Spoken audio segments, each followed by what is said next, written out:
Okay, we're formally starting the Land Stewardship Subcommittee meeting, Wednesday, May 14th. The first item on our agenda, well, we've just called the meeting to order. I guess, do we have anyone online? Negative. Okay, then we don't need to do a personal.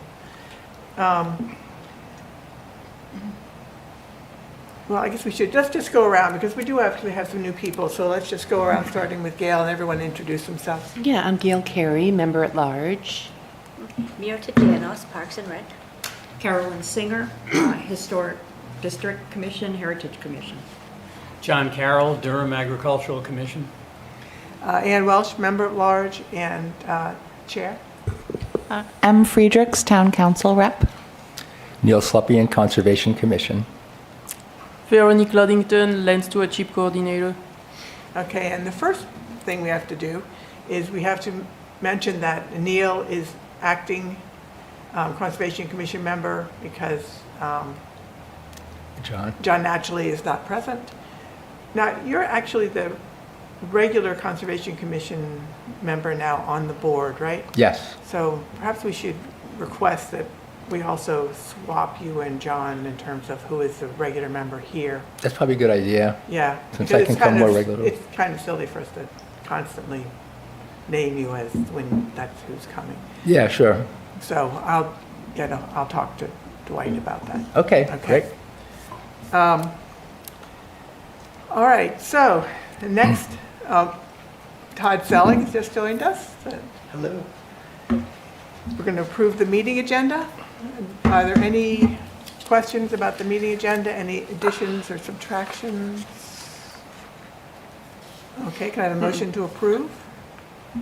I move Gail to Carey, approve. Second. second, John. Okay, so we have an agenda. The next is to approve the March meeting minutes. We are a month behind because our last meeting was unofficial. So there aren't minutes from that. Can I have a motion to approve? So move. Okay, are there a second? Someone has a second. Second. Gail? Are there any changes to the March minutes? Oh, well done. Okay, can I have a vote then to approve the March meeting minutes? We'll do a hand raise because we're not all in favor. Against? Well, I abstaining. know, yeah, abstentions. We have one, two, Yeah. two abstentions. Okay. Oh, Alex is not here yet. We communicated like 2 days ago, right? Yeah. Yeah, but I think I had said to come between 8:30 and 8:40 because of, the Yeah. first couple items. So Yes. so it's That's possible. okay, so we will simply hold,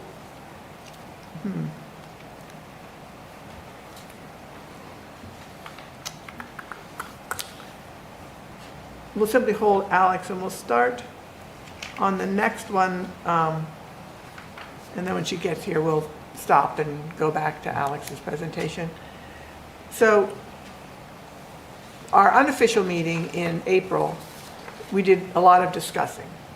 And one of the things that came out of it was a suggestion by Ted Howard that what we needed to do was to attack it in 4 ways.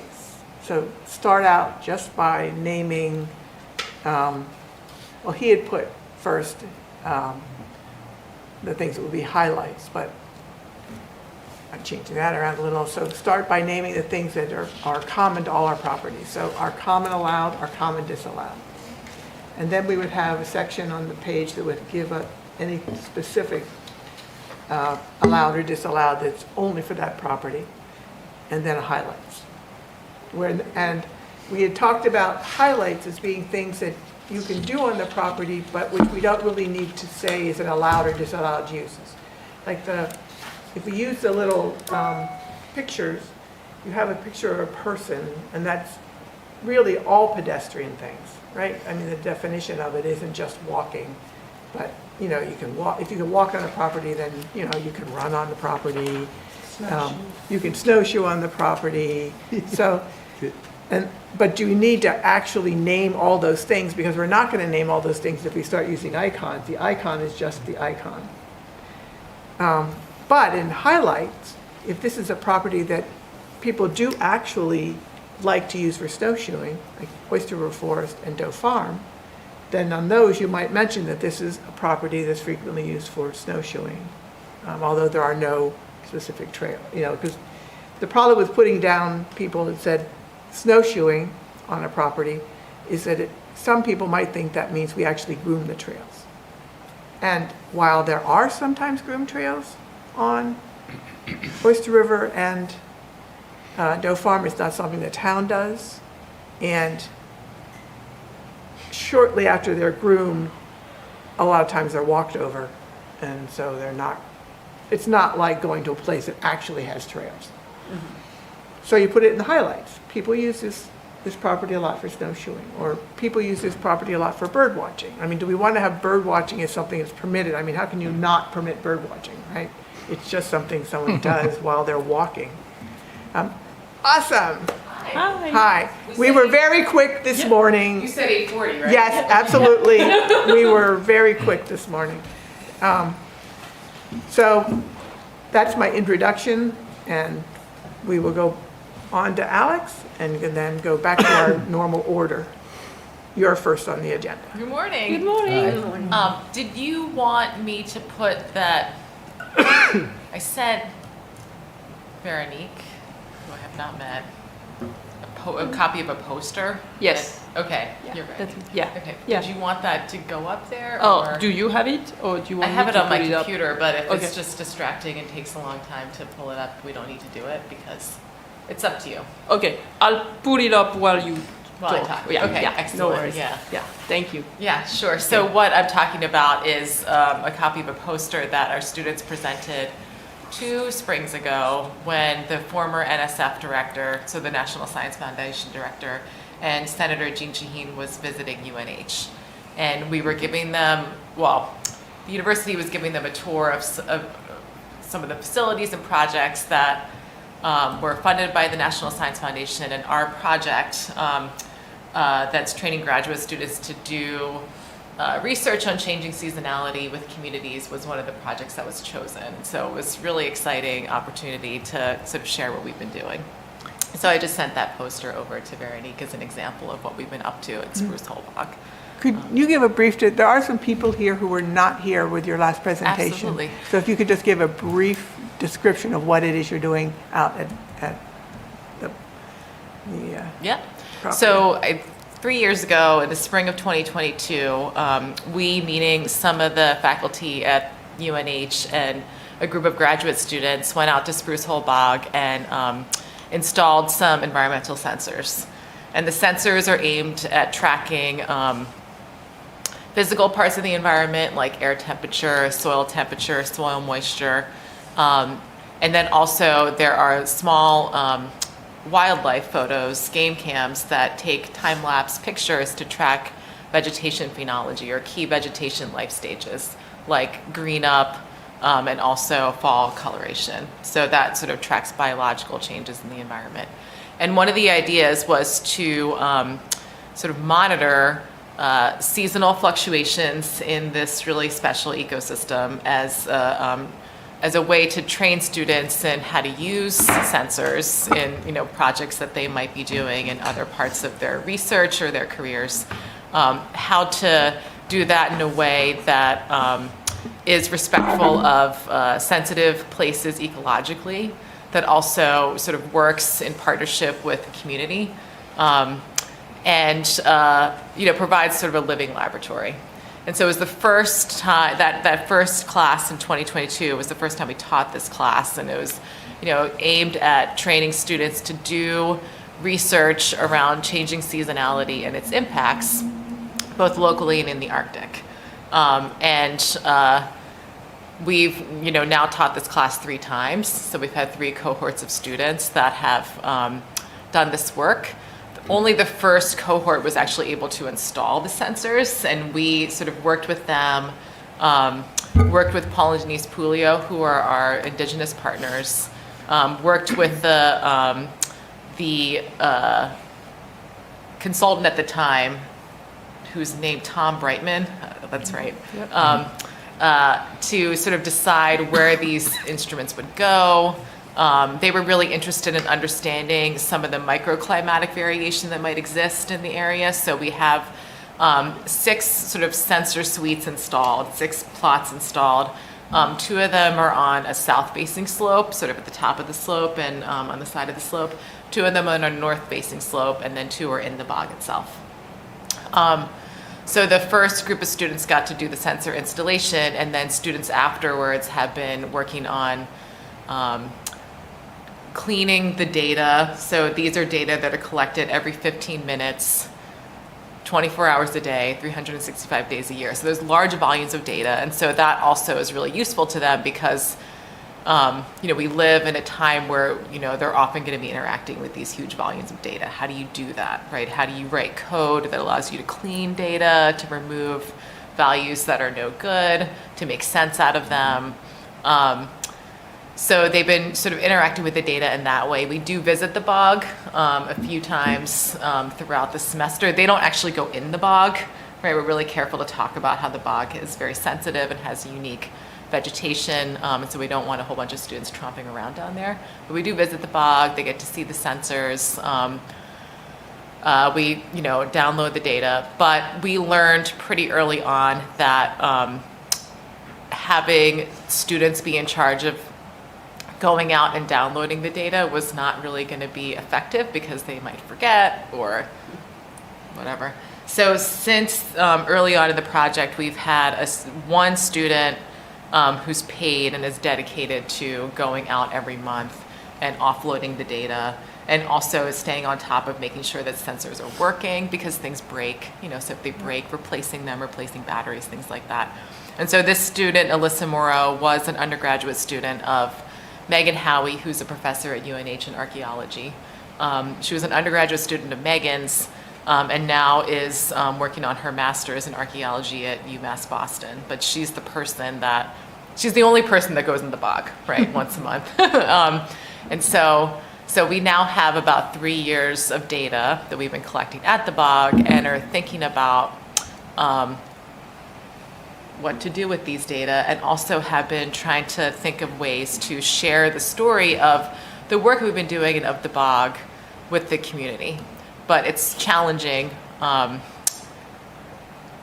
Every year we have a different group of students, and so every year these students have to be introduced to the bog and to the project, and have to spend a lot of time learning about the place, learning about the data, figuring out how to write code. Some of our students are doctoral students that are fairly advanced and sort of already know what to do, and some of our students are first-year master students and have never interacted with data like these in their lives. And so things are progressing at a fairly slow pace, and not as quickly as I would like. I'd love to have a website where people could go and look at the data, but I've been deliberate in not doing that for them because we're also trying to teach them that working with a community also involves taking time to build relationships and not just going and doing the thing and rushing. And so it's a little bit of an introduction. I can keep talking, or I can talk Right. about this poster. You can- Okay.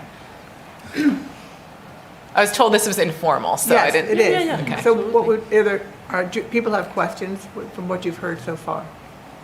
So, More of a comment. I just want to say this is the first time that I've come to Land Stewardship Committee meeting, but all of this sounds very familiar because of the signage that is up at Spruce Hole Bog. So congratulations to you and to this group, or whoever put that out, because I feel like it does nicely and capture what is happening there. So That's great. Yeah. Thank you. Yeah, and you'll see on the signage, there's a QR code. And if you scan the QR code, it goes to the website for our graduate program. And the goal initially was to put up a sign, right, to let people know these sensors are here, and also to give them a sense of what we're trying to do. But the goal was to change the sign so that the QR code would go to a website that's like, look, like that tells the story of the bog and the data that we're collecting that's interactive.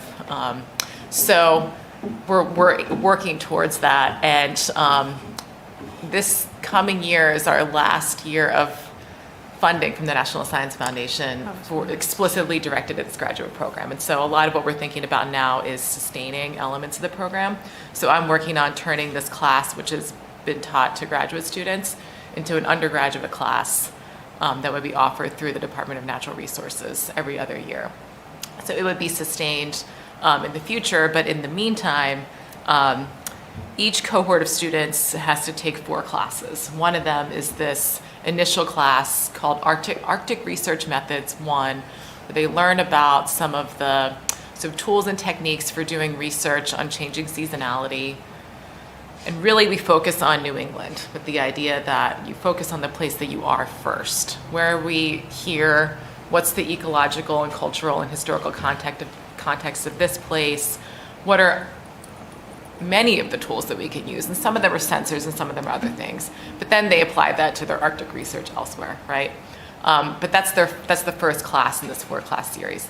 The last 2 classes, they develop a proposal of research that they would like to do that sort of utilizes all the lessons they've learned in the program. It's class 1, and then class 2, they do the work. And so this last group that we have, we're really hoping to direct them towards having the bog be their project. And that is for a number of reasons. One of them is that most of the students in this current cohort are master's students. And so they need a little bit more structure and direction about what they're going to do.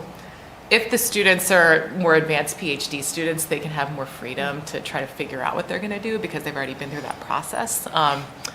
And they have a little bit more independence, and they also have more time. Master's students haven't really done that before, trying to develop their own projects, so it takes them a long time to figure that out. And they also have to finish, right? So here we have a project that needs to get done, and we can sort of help direct them towards that. But we've tried really hard as faculty to not be really prescriptive, so we'll see where that lands. I'll just have a question. Maybe you went over this and I missed it, but what's the end purpose of the project? Is it to do this and have a descriptive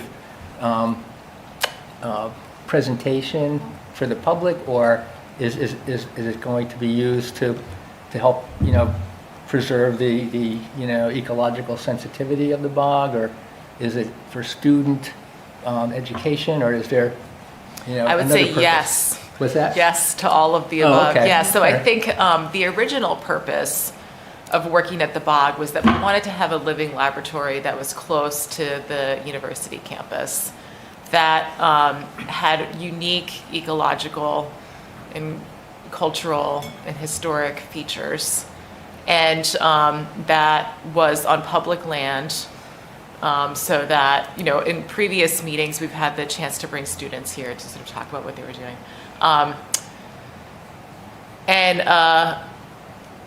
That was sort of the initial goal, right? But I've heard from many of the people on this committee that it would be really nice to be able to share the data that we've been collecting with the public, right, with the town, that, people might be interested in sort of seeing the data. I did forget to mention, we're also recording. We have audio recorders out there that record birds, right? So people might be really interested in what birds are at the bog, right? So sort of sharing that out. So that's a goal that we heard from this group. But I don't have any one goal in mind, right? I'm interested to hear what your goals might be, right? So I was just wondering whether any of the information could be used to help steward that area, knowing what's going on in there, having a better sense of what's happening throughout the seasons. Is any of that information, and maybe you don't know at this point, possible to be used for, future management or stewardship of the bog? yeah, so I know that there has been other research going on out there that may be more useful for management with regards to sort of water management. There was a master's student who was like monitoring wells out there, some of the groundwater wells. That would be one sort of a different thing. I guess I don't know what kinds of conservation and management questions this group has, right? So it'd be hard to know, like, we put sensors out there that takes fairly basic measurements of, you know, microclimate, phenology, the birds. Maybe there are some, you know, migratory birds that come through that are rare. I don't know. That's like very far outside of my expertise. I'm a soil scientist. Students really wanted to record wildlife, and I thought that was a great idea.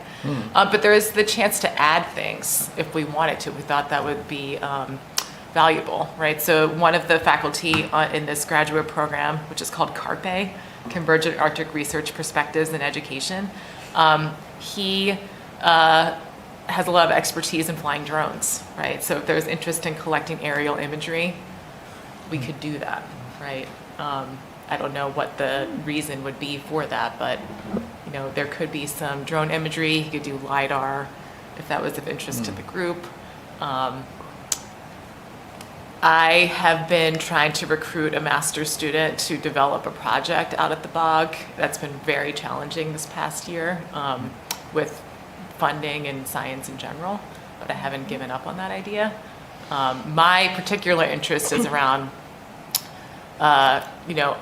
methane emissions from the bog and how those change seasonally. There is, from Paul and Denise Pulio, we learned that bogs during the colonial period were places of refuge for indigenous people because a lot of the colonists were afraid of them. And, you know, one of the phenomenon that you see in bogs sometimes are, sort of lights, you know, the bogeyman, lights at night that could be, this is like story, and I don't know, but methane emissions coming out of the bog that could be, you know, lit on fire or something, you know, and that indigenous people would have known that and would have made use of that to take place, take refuge in the bog. And one of the pictures we have on the poster, and that's probably hard to see, but Veronique can share this around. There's nice captions on the figures. In the bottom of the middle panel is that yellow one is of Pequot who are taking refuge in a wetland during a conflict during the colonial contact period. I can't see the font and I can't remember exactly what it is right now, but sort of depicting like they were hiding in the bog. Yeah, because during the Pequot War Yeah. in 1637. Yeah, exactly. So, you know, sort of thinking about like, are methane emissions ever high enough from a bog to be able to ignite them? I doubt it somehow, but that would be really interesting. Or maybe there are particular times of year when that's the case, especially right after ice out. You know, as ice is breaking up, if you've had a lot of methane trapped in a bog because they're just naturally producing methane because they're so anoxic, right? So there's lots of different things that could be done in this place, and we can add measurements, we can fly drones, we can interact with the system to train students in other ways. Last summer, I had a student from Louisiana. So UNH has a summer research education experience for undergraduates program, REU, which is funded by the National Science Foundation. And one of the goals is to give undergraduate students, especially freshmen and sophomores that don't have a lot of experience in science, with unique research experiences. So I had a student come from Louisiana, and the moisture sensors that we have at the bog, we calibrated them so that they were reading moisture specific to the soil. Because when you get them off the shelf, you can get a moisture value, but it's a little questionable. If you calibrate it to the soil itself, to the particular texture and organic matter that's in the soil, you get a much more accurate reading.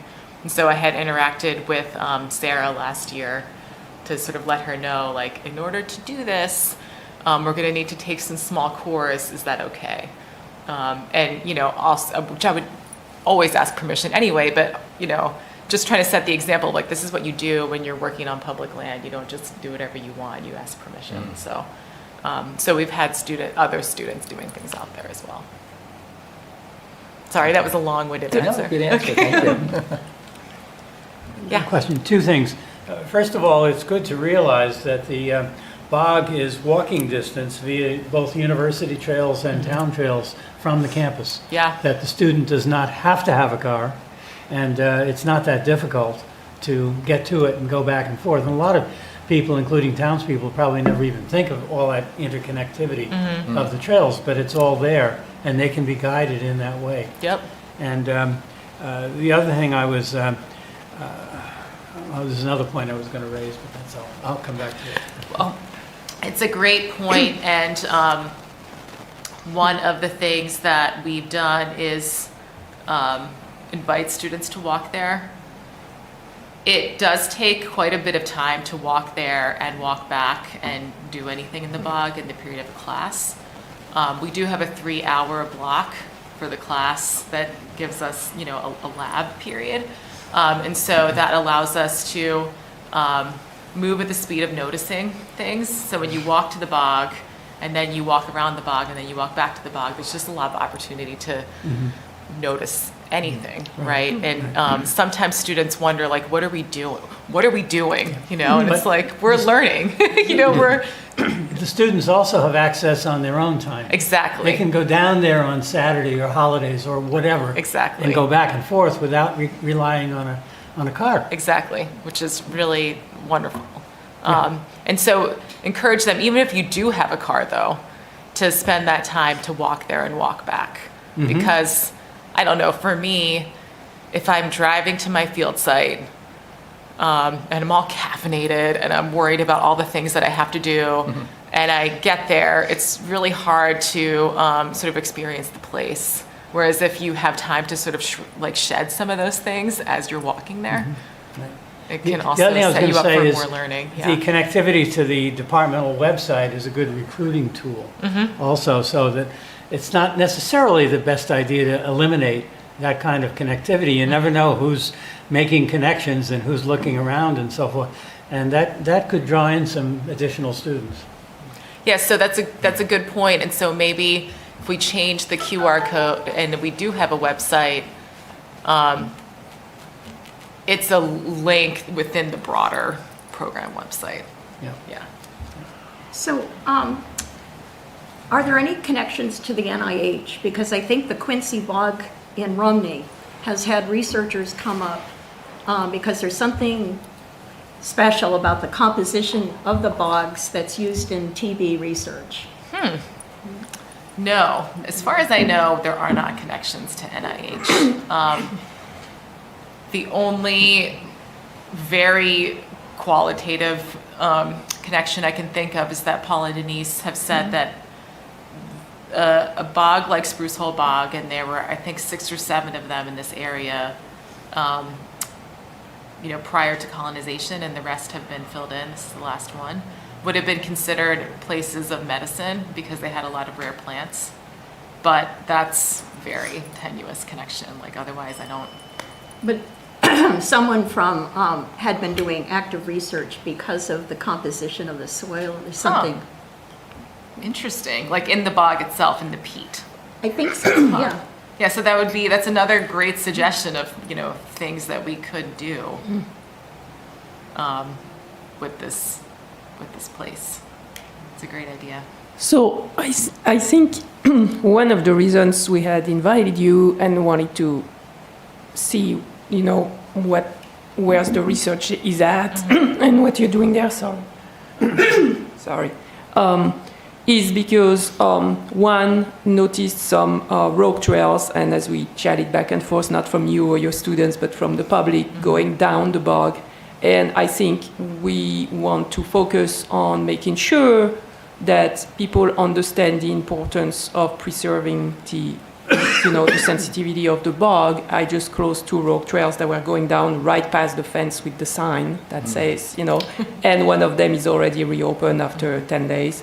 To me, that's a little bit frustrating. And I think if we had better signage, more information, I know people like pictures, icons, things like that, you know, something that really explains it. maybe we could have, since the study is not finished and, all the results are not out, but we could have a better signage for the public to inform them of why we are preventing people from going down there and what is being done.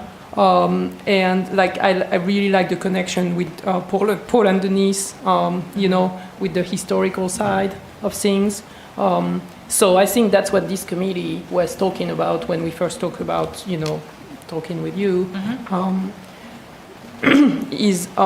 we were even talking about having a little platform, for people to have a better view of the bog, but without having to go down there. And it's not like a platform on a marsh or on a creek, because people can, they're like, well, we can go down there. It's the forest. We can just walk down there, So I really think if we worked on having a better signage, informed signage, it would really be beneficial to everybody, to the public and to the natural resource. Yeah, I wondered, just all that data that you've been looking at, have you achieved any, have you figured anything out that you didn't know beforehand? Well, it's hard because there are only 3 years of data, so Right. you couldn't really do any sort of time series analysis. We do see that there are slight differences in microclimate between the north and south facing slopes, which isn't surprising, right? I expect to see, that it's cooler on the north facing side and warmer on the south facing side. There are a lot of birds in the bog that pass through, and a surprising number of them. I think that's maybe one of the more exciting findings. And we have been able to use some of the tools that come out of the Cornell Ornithology Lab that sort of take the frequency of the song and sort of identify which species are present. Don't know abundance, but what's there with 80% accuracy. And so I think that is interesting. I don't have off the top of my head any particular species, but I think that might be exciting to talk about.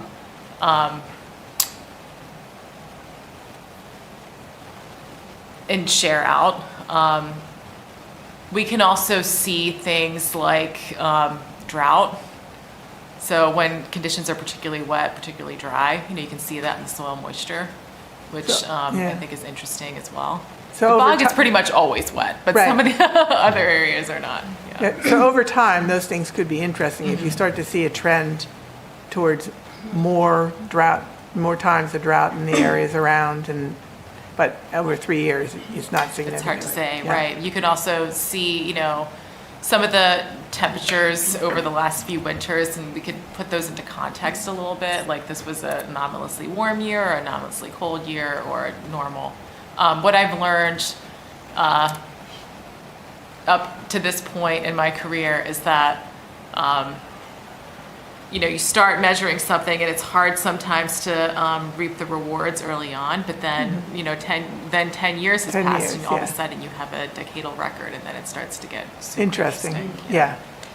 So my hope would be to keep this going somehow. Yeah. Right. So yes. The sensors we deliberately chose ones that were low cost, and so even if they do break and have to get replaced, it doesn't break the bank. And we're at the point in our funding where, we'll probably be stockpiling some sensors just in case, right? We have the money now, we'll spend it now, and then if things break, then. Okay. As long as we can keep paying Alyssa. Right. To download the data. To get down to that's the data. main thing, yeah. Have you tried to interest any ornithologists in the area in what you found out with respect to the birds? Not as yet. But I think that I know that there have been people at the bog that have studied birds. And do you mean scientists, citizen scientists? Both scientists and serious amateurs. Yeah. I think that would be an opportunity. And one of the things that I've been interested in all along was understanding the timing of the arrival of migratory birds relative to some of the local environmental conditions, right? Like, are migratory birds when do they show up relative to when temperatures reach some particular threshold of, Right. that's meaningful for, when insects emerge, their food resources, or when do birds arrive relative to when green up happens. And those are the kinds of things we can start to ask now that we have 3 years of data, right? We might not be able to say anything really robust until we have 5 or 10, but then you start to see like, maybe the birds show up same time every year, right? Or if green up is happening earlier, then you start to see some interesting things ecologically. Yeah, so it's a great idea. Like these are all okay. So I would say these ideas are all things that we can pitch to students, right, for their project. What do you want to work on, right? And this year we have the luxury of having 8 students, and so there could be 2 groups working together. If you're open to students doing these things, right? But students take a long time and they don't often finish their projects. So we could have them focus on the bird piece explicitly, and trying to engage local ornithologists. We could have them focus on the peat and particular medicinal properties that are relevant for, I think you said TB. I'm sorry, I don't know your name. John. I know your name, John. Carolyn. Carolyn. I'm sorry. You're talking about tuberculosis and Yes, peat? and Okay. I just found the reference, so Okay, great. I was going to send it to you. Yeah, that would be wonderful. Yeah, so that could be a focus. We can also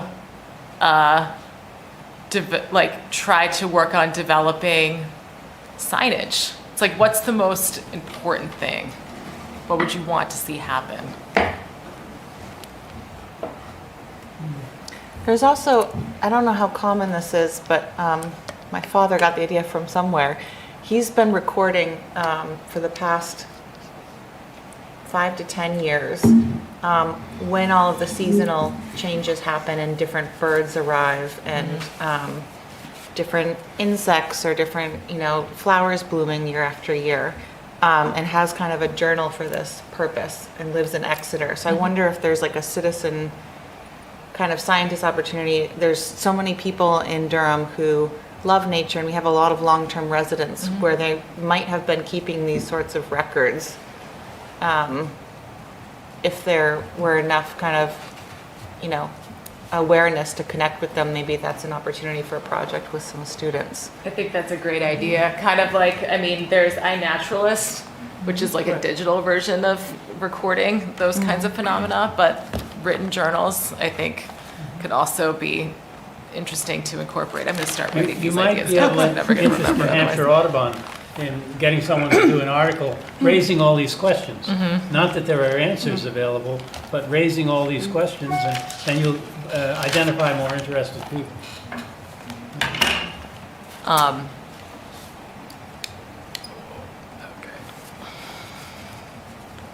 Someone I think was about to say something. Yeah, Alex, I was just going to add to that I was at a recent meeting of the Seacoast chapter of New Hampshire Audubon, and there was a presentation about the change in migratory bird patterns on the Isle of Shoals. But this was over like a 20, 30-year period, so not 3 years. But it was fascinating, and how they've tracked change in climate with change in patterns. But Steve Myrick is a birder who is full of curiosity, who might be a good contact with that organization if you're looking for someone to tap into. Yeah. That's a wonderful suggestion. And I also love that students are working at this site that's local to UNH, because I also am trying to help them to think about how their research doesn't always have to be away, right? And I think, John, you've talked about that a lot too, that they can do a lot situated with where they are.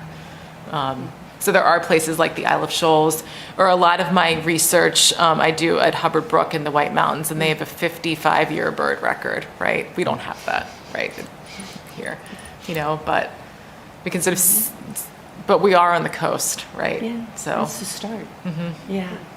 And I also love, Veronique mentioned about having trying to dissuade people from going down into the bog and encourage them to come. I envision like a observation platform where you could encourage people to come and see pictures, maybe taken by drones, of what plants are down in the bog, so that there's no need to go down in. You can see a nice up-close picture and get some information about what lives down there, and also some history. I love the connection with Denise and Paul. So there's some mystery and history all mixed in with educating people on this platform. So encouraging them to come over here, not go down there. Yeah, I think we had talked about putting a viewing scope too. We could put a viewing scope so people can see what it looks down there, you know. But I really think having 2 or 3, we could have a little platform and one panel on each side, one about the historical, you know, part, one about the natural resource, one about climate evolution, or, you know. So my question really was wondering if there was any chance we could work with a couple of your students on doing that. You know, I understand that, you know, there's not enough data right now, but we can still, I think, have some, like when I look at this poster that they had made, you know, have some information about what's being done there, why is it so important not to access, and why is it so important to preserve the natural resource, by highlighting these kind of features, you know. And maybe over time, then, you know, when there's more results, we can change the panels. But I think that we should concentrate in the near future on at least having some better signage than what we have now. That was my recommendation, to benefit at all sides, you know. What's your timeline? We haven't got it now, so. We haven't got a timeline. Yeah. I mean, you know, what would be reasonable? Well, I don't know. I mean, Because you have to get someone interested in it. I mean, Right. it's not, you can't say do this. Right. well, so we do have data, right? There are 3 years of data. I sort of, my gears are turning in my head right now. I have another summer student, undergraduate student, this time coming from Colorado, who has the choice of 2 projects. And now I'm thinking maybe his project is going to be getting all of the data that have been, so the class I had last fall and like got all the data cleaned and analyzed through last fall. But maybe my summer student, and you know, his interest is in like data science, is getting all the data together since last fall, right? So that come fall of 2025, things are ready to go, right? So I'm guessing, like I'm sort of thinking, is this something you want to see students do in a class? We do have funds for internships for students to work on, and so maybe 1 or 2 students are paid interns who do this. Maybe that's not a great use of your time, just also knowing that this is a great educational experience, but that might also mean that it's slow and doesn't result in the outcome you want. I'm just being honest, right? And that I think that there's also a science to doing signing to achieve the desired outcomes. And I don't have that expertise. Like I'm thinking someone in the education department who does environmental education may have some ideas for how to be really effective with signage. Yeah. I don't know. I'm just talking out loud. Yeah. Yeah. No. Yeah. Yeah. Okay, not that this is very interesting, but we do have some other topics to move on to. Does anyone have any further questions, or is there anything else in closing you want to say? Or Well, I just really am grateful that we've had this opportunity to work out at the bog, and I'm very open to these ideas, right? Like from the beginning, my goal was to have a living laboratory for students, but to also have opportunities for lots of different outcomes, right? And so like, keep the ideas coming. And also that the work is slow because we're trying to have students have the opportunity to do it. So I hope that you understand that. Yeah. So I just sent you an email. Great. If you don't get it, look in spam. Okay.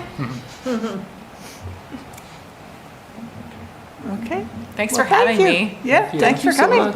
Yeah. Okay, our next, we're back to allowed uses on town land restrictions. And I'm wondering, in terms of time, if we could agree to pick one thing to do today as opposed to trying to, it's a big topic.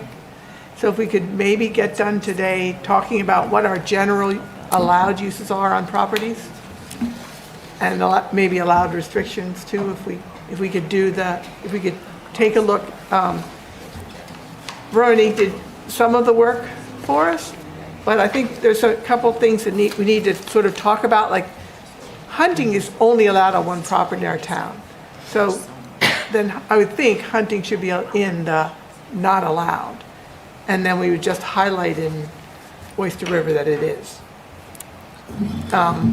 So, I mean, then the question is, do we only put on the top things that really are allowed or disallowed in all of our properties and make everything else exceptions? You know, and then we'd have to actually put hunting not allowed on the properties where it's not allowed. Or do we put in all of the things that are generally not allowed or allowed on our properties, and then exceptions are whatever those few properties, you know, and when, and I think that it truly is, there's only a few properties where we'd want to have differences. So what do you think? How do you want to handle this? I just have a question because I wasn't here at the last meeting when Right. this discussion was started. Is the purpose of what we're doing to clarify and consolidate, update, Yes, and then to create signage for each property? yes. Okay. That is the final goal, is that, and not necessarily, the signage will be what we eventually put on the,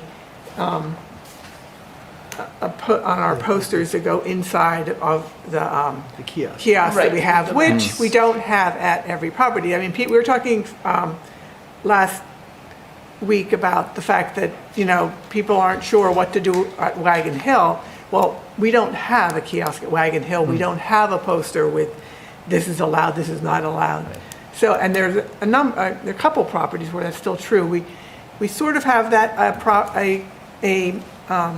poster at Jackson's Landing, but not really. Most of there's a kiosk at Jackson's Landing, but it's essentially the programs that rec does. I mean, it's not really a stewardship kiosk, not a kiosk for the trails, and they really have a lot that goes on, so they really need that kiosk just for rec.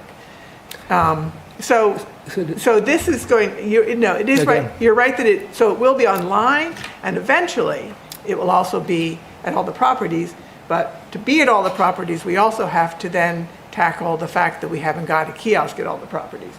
So this is, initially will be online on all our properties. We would change that, and that's relatively easy to change. The other problem, of course, is that even when you have a kiosk, then you have to make a new map, because that's where our allowed and disalloweds are on. So is the goal then to have signage and/or kiosk at every single property? Okay. And then my other point is that it just occurred to me when you were talking that to make a kiosk is expensive and time-consuming, but you could do a temporary type of thing where you have a 4x4 Yeah. post in the ground and then Yeah, like you a could. laminated sign on a piece of plywood, like, kind of looks like what you have here for the all-persons Right. trail thing. So, Yes, that is could be step by yeah, step. could be. Emily?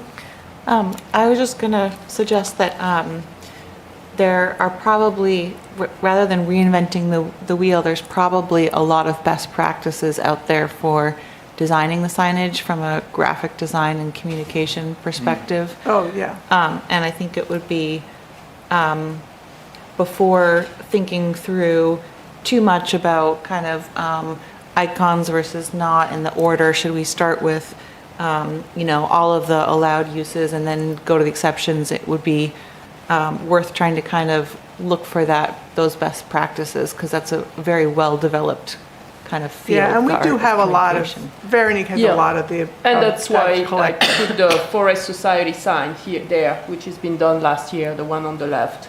The New Hampshire Society for Protection of Forests. That's a pretty good one. The Fish and Game is also going to all icons. And everybody in New Hampshire is trying to coordinate, so we all have kind of like use the same icons, so people are not confused when they move from one property to another. The one at the Audubon on the right was a little more, there's a lot more on there. But that's something to think, I agree, that's something to think about too. And that's what we are trying to do at the last informal meeting, is that a lot that is on the website right now are really things that, we don't need to tell people that you can hike, mountain bike, picnic, cross country, there's a lot of things right now on our signage that's superfluous, that we need to eliminate and just concentrate on the basics. So people have a clear view and a quick view with the icons. I think is the best, that people have a quick overview of what's allowed, what's not allowed, especially if they're new to visiting the property. I just want to emphasize that for historical resources, metal detecting and digging is for every site. Right. And I don't think it's listed. No, and we noted that last week, that was something that was only on one of the sites. We Right. noted it, probably because we had trouble at one of those sites, and that's why it got picked up. But you're right, it's not allowed anywhere in the town. And it's a big problem. Yes.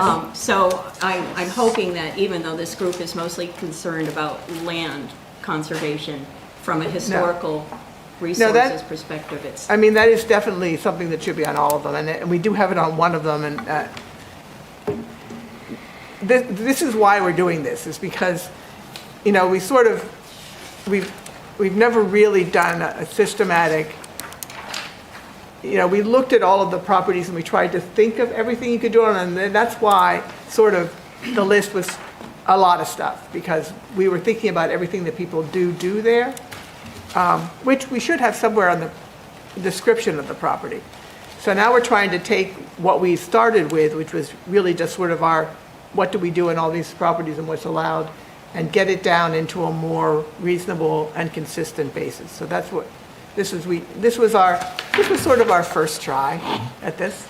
And now that we have this, we're trying to get it into something that's a little easier, for people to know what they can do, what they can't do, and what we've left out of properties, like the not allowed to do that anywhere. But it's also not just metal detecting, it's metal detecting then disturbing the soil Okay, and yeah. digging. So that's something that we ought to, it's a good point. And which is why we're doing this, and why it's good to have you on the committee, Carolyn. Yes. Oh, I just wanted to note that it seems that the Pike property is not on this list. Yeah. Is that for a reason? I think because the Pike property right now it's sort of in another world where we're sort of maintaining it, but not really, but we probably ought to at least list it. Right, we said that last week. Yeah, yeah. we mentioned that. You're right, that is missing. Pike is missing. In terms of, I guess, other things that might be included in this, I was wondering, I know that the trail stewards have a kind of form. There's a website for submitting trail maintenance needs. And I wonder if it might be useful to have that as kind of a QR code at every kiosk, so that members of the public, if they notice a problem with a trail, can also report that. And then it's not relying solely on the trail stewards, but everyone can participate if there's, a downed tree here or something like that. And then I also was wondering about kind of trail etiquette. Like, I know that at Spruce Hole Bog, actually, every winter, people put out kind of their own signage trying to educate others about cross-country skiing trails.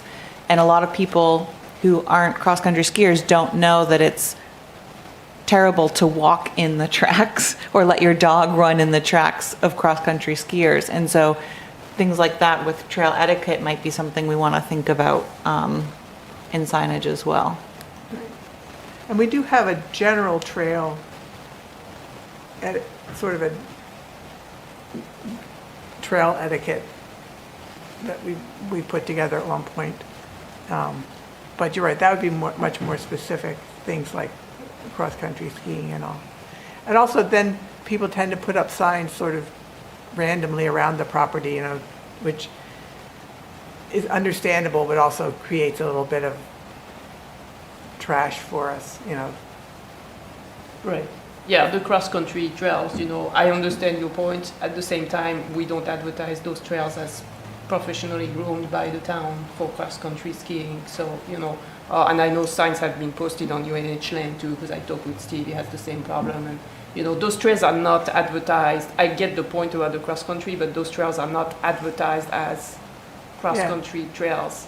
Because, But, you know, but it could still be an etiquette thing. yeah, exactly. So we could have some information on the sign about Yeah. that. That would Yeah. be permanent, not like temporary hanging on the barrier and stuff like that. Yeah. More Yeah. cleaner. Yeah. Any other? Do we want to start? And how do you want to do, everybody, oh, no, maybe not. Are the people who don't have this, which is sort of our general list, I know it was passed around, was everybody here when it was passed around? Okay. And then everybody has one of these? Oh, Todd, you don't.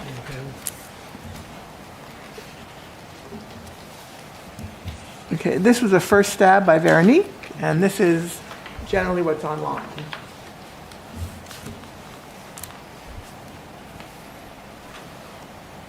Okay. So, oh, So you know what?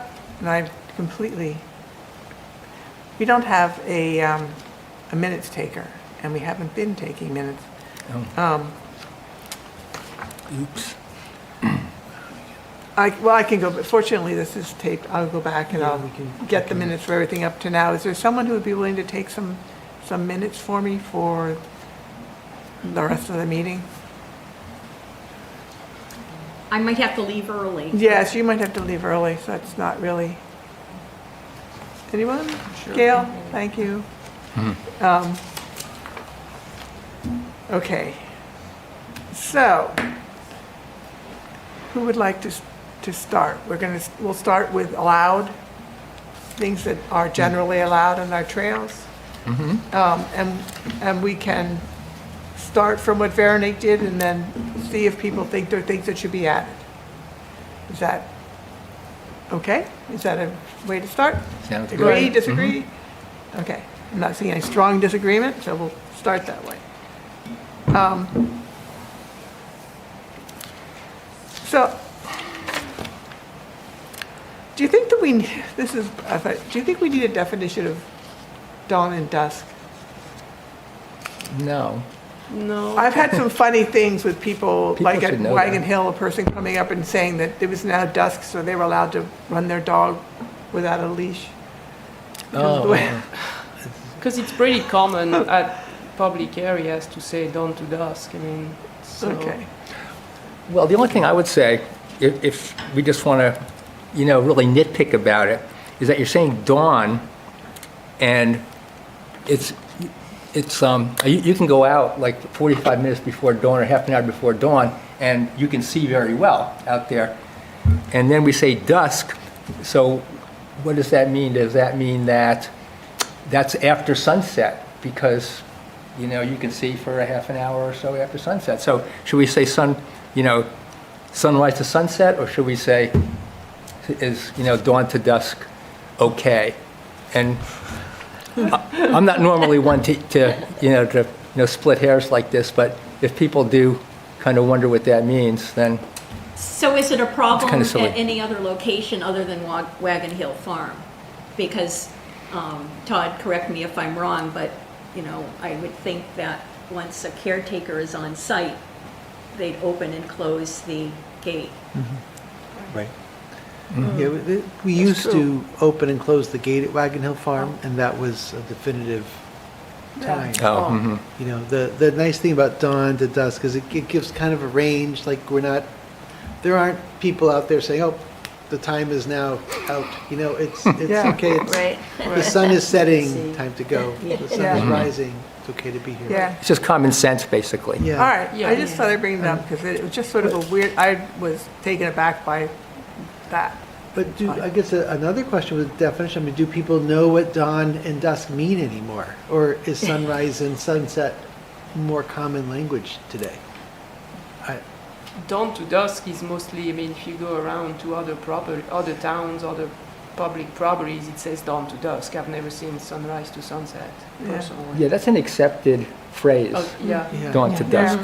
And Yeah. dawn is the period before the sun is visible. Right. Sunrise is Right. when it becomes visible. Dusk is the period after. So dawn to dusk is a longer time frame that Right. includes what you Mm. talked Okay, about. yeah, that makes Yeah. sense. But I mean, I guess I go back to, is it really, was the problem dawn to dusk, or was the problem someone wanting to run their dog during a time when it's not allowed for that? Because are we really upset if people decide to go out stargazing? Mm. No, there's nobody to police it anyway. But it also says This is the that, real problem.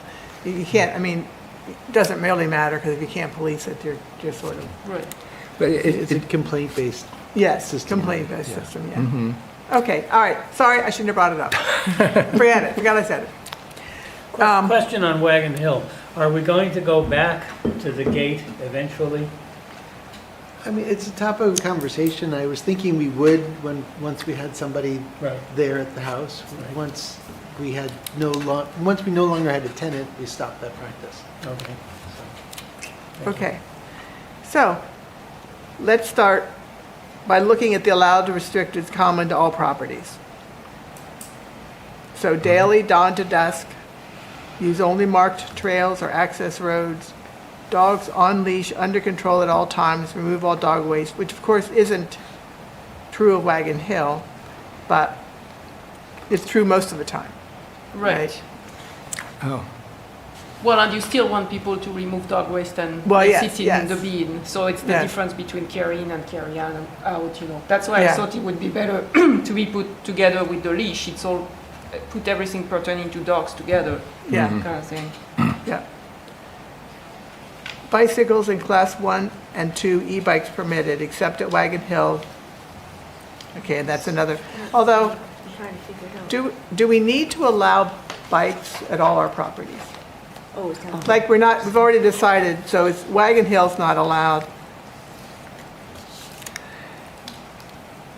And we're not planning to allow it on Jackson's Landing. It's his recommendation. Rachel thought it was a good idea. It's really no good reason to ride a bike at Jackson's Landing because the trail isn't particularly bike-friendly. It was originally, there was a time back in the day where we thought we'd have some places on the playground area where you could do bike tricks.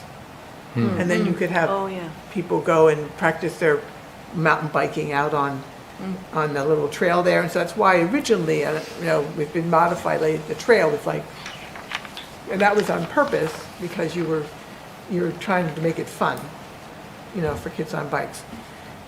We've since modified the trail to take it back to more of a pedestrian trail. And because it was so twisty that you could see red signs from various parts of the property that led you to walk to the sign, but that wasn't the trail. So it was confusing, and people got lost. Not really lost because you could see where you are, no matter where you are there. I mean, you just walk out to the road. But, so there are some other properties we've thought about not having bikes. I might suggest that I don't think we should be more restrictive than absolutely necessary because we want to encourage recreation. We want to encourage people to be able to walk or bike to those recreation sites. So if you're prohibiting bike use at a certain spot, then someone may be getting in their car so that they can drive to a place where they can bike. So, and it really should be up to the user. I mean, someone who, is a skilled mountain biker will be able to bike any trail. So unless there's a land use reason why erosion at this spot is so sensitive that it's going to damage the land, then there's reason to restrict it. Or if you're seeing a pattern of continuous damage to the trails, and then the town has to go out and do upkeep because there's erosion issues, then there's a reason to prohibit, perhaps only during mud season. But I really, I don't think we should be prescriptive in this. We want people to use the land in their own capacity in the way that they can, and we want to encourage active mobility. Right, but in Jackson's Landing in particular, we've set it up as a nature trail. So you're stopping and you have people walking and stopping and reading signs. And the trails aren't particularly wide. It's a small area and the trails are small, and it is a fairly, it can be muddy in some parts of the trail. So I think the use we've set up now for the trail of sort of contemplation doesn't really go along with bikes. And there really aren't bike trails to or from Jackson's Landing. I mean, and I don't think an adult would take a bike in there. There's just, no, it's just a little trail. And it's not a destination trail, like you'll be done on that trail about 3 minutes on your bike, so I don't see many people who would have any interest to go there and use the trail for 3 minutes and then ride back to their house, you know what I mean? If you're gonna bike at Oyster River Forest, or I can see that as a destination, but I don't see Jackson Landing Interpretative Trail as a destination for biking. People who want a mountain bike, they're going to go to Powder Major or something more, when they can spend time. They're not just going to go for 2 minutes. And then we're talking about the conservation lands too, so we have to talk, we have to take into account, like I said, the erosion and conditions of the trail. I understand your view, and I think sometimes saying not recommended would be better than prohibiting. I don't think anybody's talking about prohibiting, recommended or not recommended would be better used. But well, I mean, at Wagon Hill, there's just too many people. Right. That's already set. Yeah, they're not allowed. They haven't been. They aren't now, except for the fact that we haven't got anything up there that says what's allowed.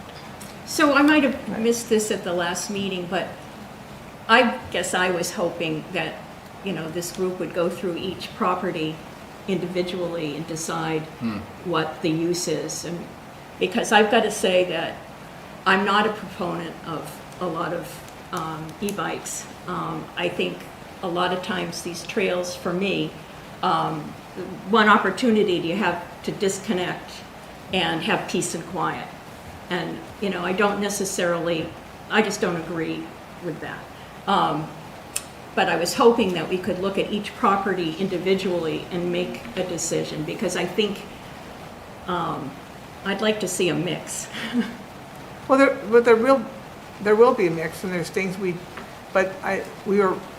the idea was if we could get the general things that are the same, then we could consider each property how they're different. So, sort of. And I mean, we can start from the other end if you prefer to that. We can start and look at each property and say, how is each property different? Where does this property differ? What do we want to not allow or allow that we don't do at other properties? So we can do it that way. We can start in the opposite direction. But either way, we're going to go through each property. But it's part of this is also about getting rid of superfluous language. So a lot of them say walking, running. We're just going to say pedestrian access or pedestrian use, and then let people. So it's also about changing the language we're using. But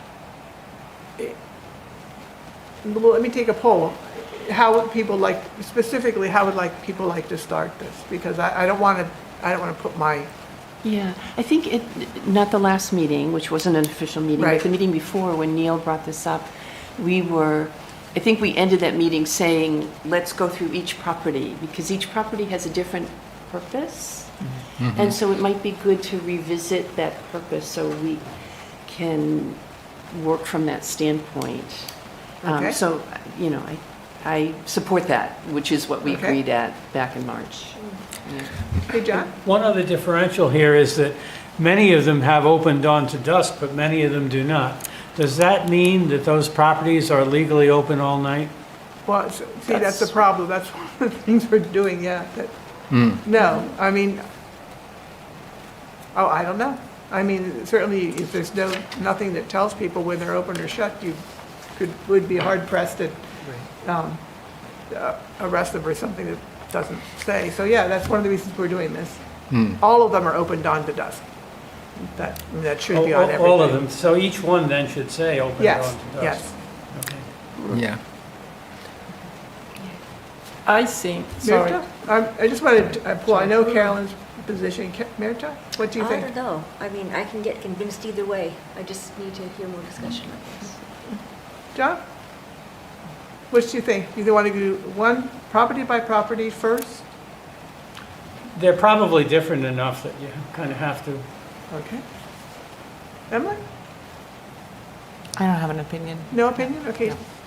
I think we should go each property individually first, and then at the end, go through and then to consolidate about what's Okay. allowed on all and restricted on all. So we'll And- start, that's the majority of the committee like to do it that way, so I think we start with Doe Farm. And I should say, the trustees of the trust fund recently voted to not allow any camping at Doe Farm. So they're now in line with all our other properties. There's no camping on Doe Farm. That was a recent vote. Not even the scouts? Nope, no camping. I think they had intended to talk to the Scoutmaster. I don't think that the Scouts have used it recently, They so, haven't in so I several think that years. they found other places that, they prefer to do their camping, so that made it an easy decision. Because the signage there causes confusion now, because Yes. it's by permit only, so Oh, we get I know, everyone residents who say, who oh, wants- can I have a permit? And we Yes. say, no, we don't really issue them.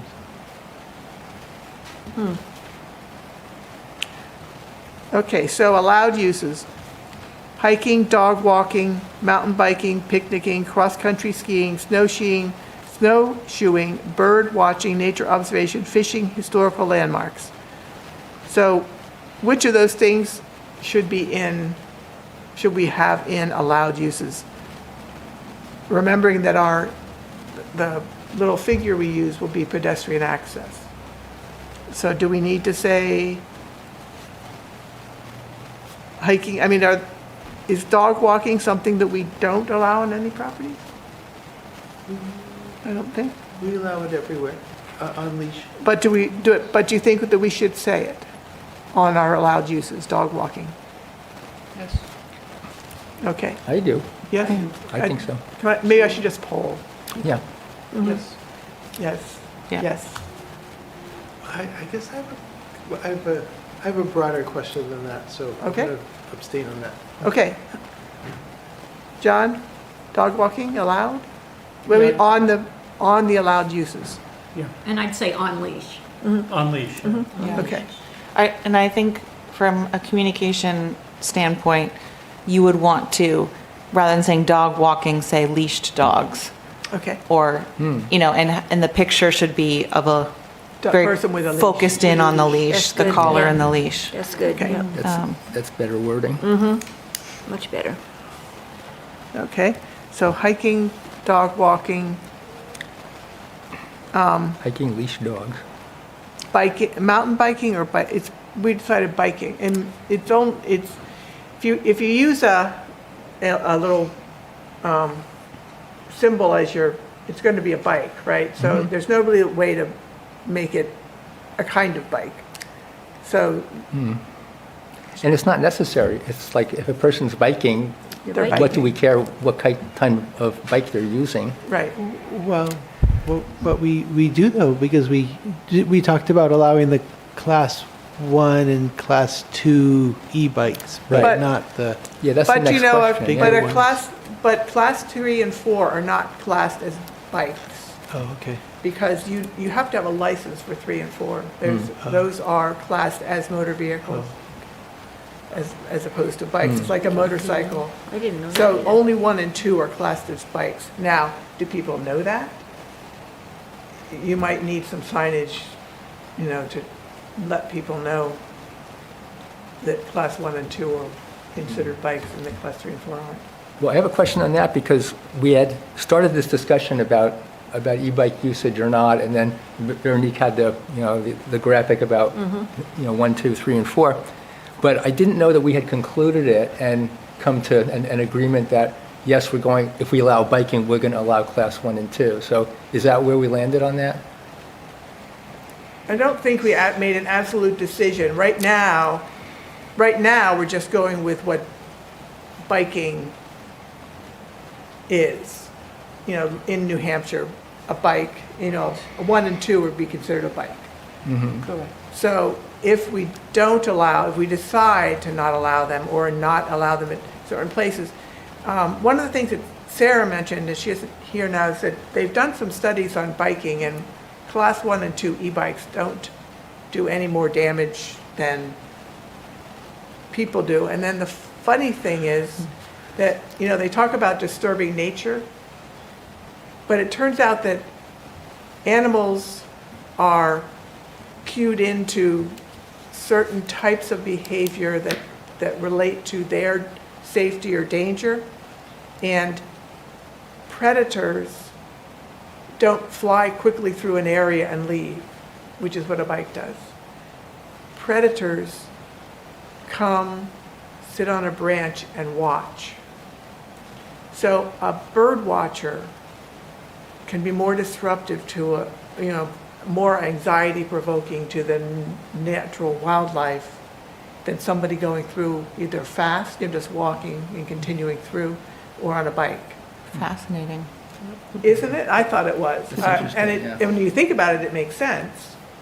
But so, whereas a bike might startle wildlife, it doesn't do the same type of anxiety provoking as someone who is watching wildlife. So so that just lessens the argument that bikes are disruptive.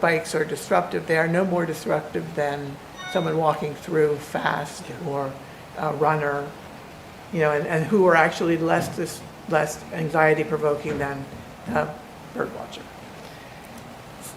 So that's something to take into consideration as you talk about it, and their damage on a trail is no worse than a bike.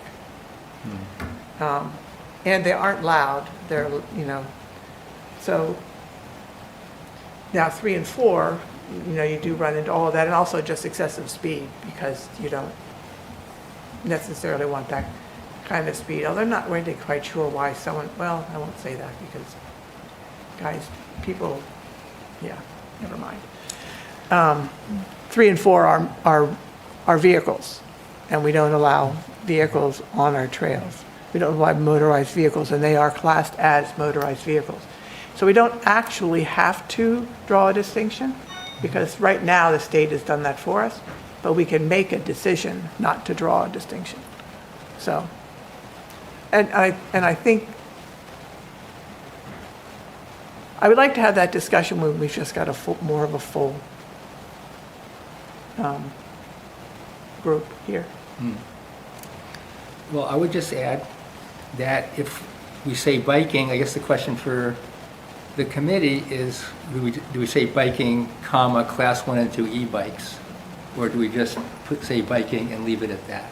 So if we say biking in New Hampshire, it's assumed that it also includes class 1 and class 2 e-bikes. So unless you want to make a restriction on a particular trail, like Southeast Land Trust does on some of their properties, where you clearly state that e-bikes are not allowed in a certain place, then if you just say biking, you're covering, once again, like the mountain bike, the street bike, and the class 1 and class 2 e-bikes. So you're inherently covering all that. So I don't know if there needs to be really a little addition on the verbiage on that. Could be something you put on your website.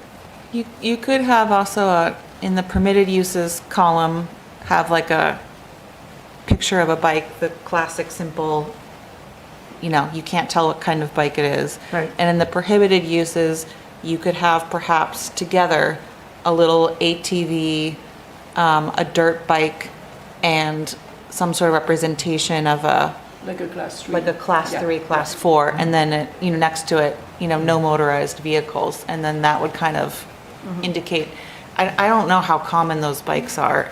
Yeah. I don't know that we have a problem. Yeah. This is just sort of trying to get ahead of things so people know clearly what is and isn't allowed. And you could also just have on your website an explanation on one of the main pages of, what the different classes of bikes are. Just in terms of information, while people are getting used to the idea.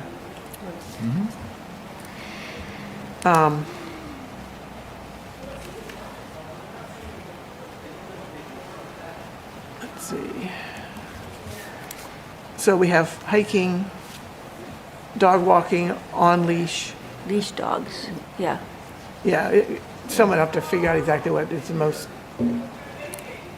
reasonable phrasing of that, but how about we have picnicking?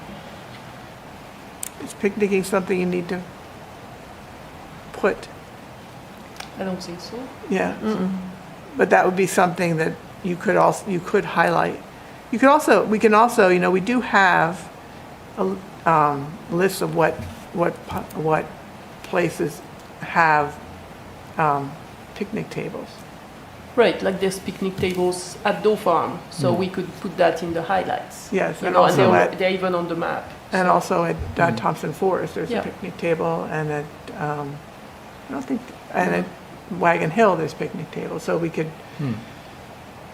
and we have that on the maps, but I don't know that we have it in the description. So perhaps that would be something that you would put in the highlights, that there's picnic tables. Yeah, that's a good idea. But you can picnic if you want to, just sit on a rock and eat food. We're not going to not allow it. And I think then, rather than trying to think through every single use scenario all the time, it might be helpful to kind of really focus on what are the problematic behaviors that we really feel we need to restrict because it would cause damage. Right. And then the highlights could be an opportunity to, pick out some, like, did you know that this is a nice property to do this? Yeah. So I don't know that we need to mention picnicking anywhere. We have the carry in, carry out. That explains the food scenario. Yeah. And if you want to highlight something else, then it could be there's a picnic table at this location. Right. Okay, and we already discussed cross-country skiing goes along with things and snowshoeing that are allowed if you can walk the property. What I'm just outlined is what I'm struggling with a little, and I agree with. There are so many things you can do on these properties. We're not listing them all. Right. And to a certain extent, I think with signage, less is more, because people come there, they're busy, if they're overwhelmed by this detailed sign, they're just not going to read it. Right. So, to what extent do we really need to focus on allowed uses? Why not focus on what you can't do, or guidelines? Because that's really what we care about. It's like, welcome to our property, it's a public property, part you of can it do a is lot here. part of it is that isn't welcoming. Okay. So when people look at things and it's just all disallowed, it's like, oh, what can I do on this property? And if you start with your allowed uses, you don't want to make, what we've done here is like way overdone. So if you start with a brief list of allowed uses and disallowed uses, it's a more welcoming sign than, and we've tended to do that, is just at Durham, we've been very big on our disallowed uses, and it just, you get to the park, like you get to Packers Falls, and it's like, don't do this, don't do this, don't do this. And so sometimes telling people what they can do, it's like, oh, I can do that, okay. Sort of wipes out some of the disallowed. Well, but to Todd's point, if you started with the highlights, instead of saying allowed uses, you just said highlights and you kind of featured some of the celebratory things, followed by the prohibited uses, you might have a more simplified sign and achieve both.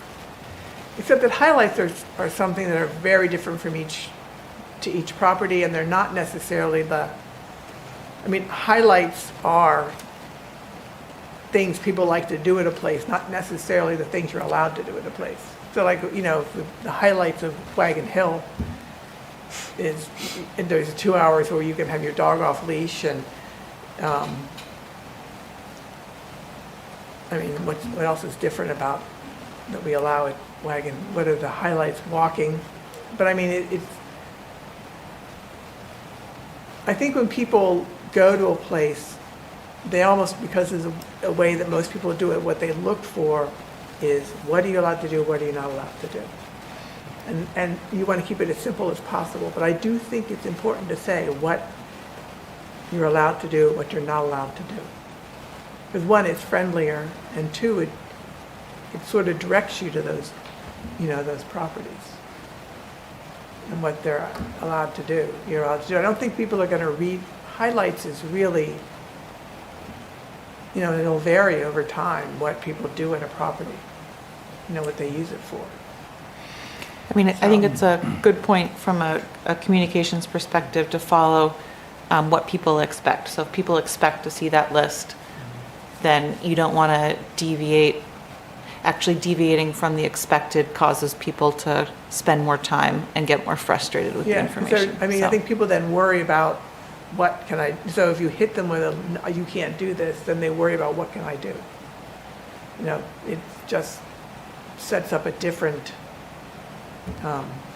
thought process. Right.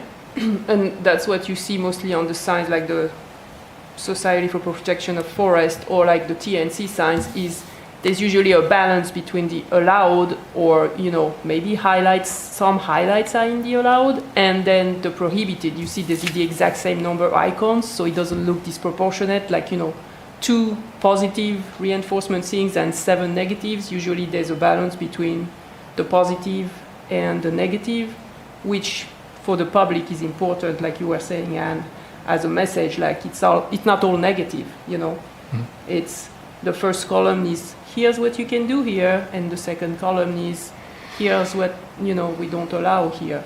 So it's a balanced public message. I don't know, like, for example, on the Doe Farm under allowed uses, we say things like bird watching, nature observation. That's more of a highlight than it is. And that's an what we're trying to activity. get rid of, is what is really highlights and what is,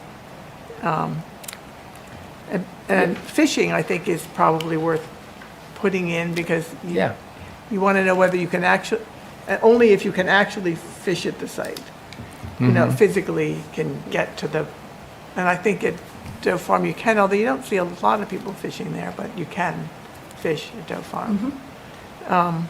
I've seen people fishing a couple of weeks And then ago. the fact that there's, now is you think historical landmarks, is that something that should be as a, I don't see how that's an allowed use. It's a Yes. highlight. So I exactly.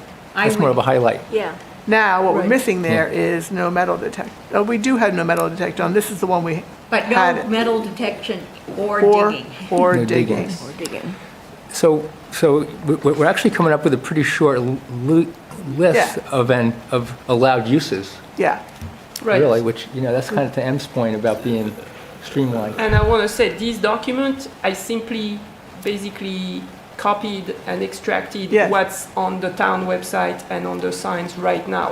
That's not like, Yes. that was for us to start eliminating and regrouping, what we really want to send as a message. But what's on this paper right now is what's on the town website with the pages that are on there. So, Yes. Oh, I'm just thinking ahead to Wagon Hill Farm. I suspect at some point there might be some historic landscaping around the immediate house. And I'm just wondering, also, I know that there are some orchards there, is there anything to prevent people from picking? And I'm just throwing that out. Picking what? What are you picking? If there's stuff growing out on Wagon Hill Farm, are you going to allow people to go and pick Like flowers? flowers? I don't know. I'm just, So on the second sheet there that I did for this meeting, what I was recommending to say for allowed, not allowed, was no disturbing plant, wildlife, or cultural feature Yeah. as a blanket on every property. That's really an important message, because we're Yeah. talking mostly about conservation property, and we should not be allowing people to disturb, Yeah.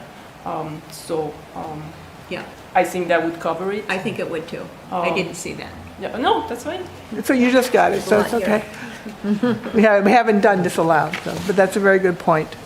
Because I think people do pick flowers and stuff at some of the properties, I mean, I was just going to say, I kind of like if we're going to list the things that you can do, I kind of like the unique features of a property being listed, because otherwise someone won't know. Like if they don't know, they don't know. But if we say fishing is possible or historic resources are possible to encounter, someone might say, oh, like little Jilly and Johnny like fishing, let's go to this spot, and while we're there, Yeah. we can look at the historic resources. That would be really interesting, yeah, well, fishing I would leave in, because it is a specific thing you can do that isn't really, you don't think of fishing as being walking. I mean, because you got to bring in equipment and stuff, so. Although I suppose you could say that about snowshoeing and cross-country skiing, but that's still a way of moving as opposed to stopping and fishing.